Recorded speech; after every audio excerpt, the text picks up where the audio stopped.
दोस्तों, पेश है आज की नई कहानी आपके सामने। दोस्तों, पेश है फूफा के साथ सेक्स कहानी का भाग 2।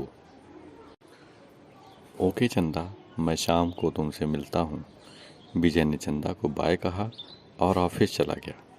चंदा ने अलका को देखा और कुटिल मुस्कान के साथ नीचे अपने कमरे में चली गई। अलका उनकी बात सुनकर बस रो भर ही सकी। वह और कर भी क्या कर सकती थी। उसके अपने माँ बाप वह और कर भी क्या सकती थी। उसके अपने माँ बाप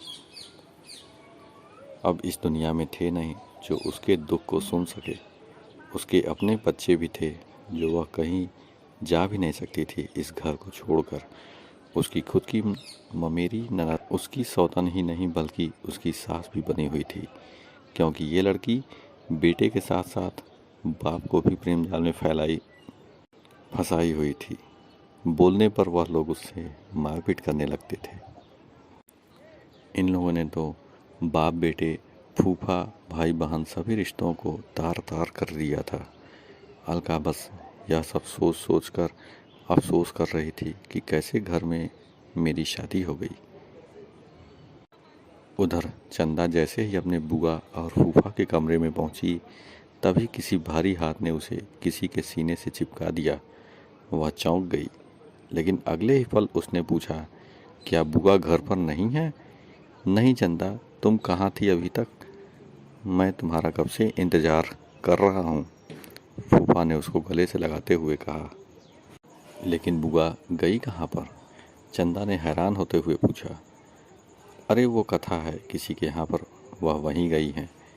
और तुम्हें किसका डर? जब फूफा हो राजी तो क्या करेगा कोई बाजी।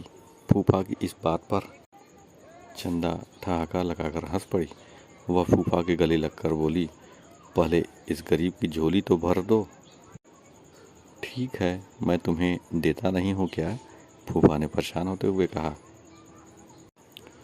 मुझे अभी चाहिए, और वो भी 5,000 रुपये।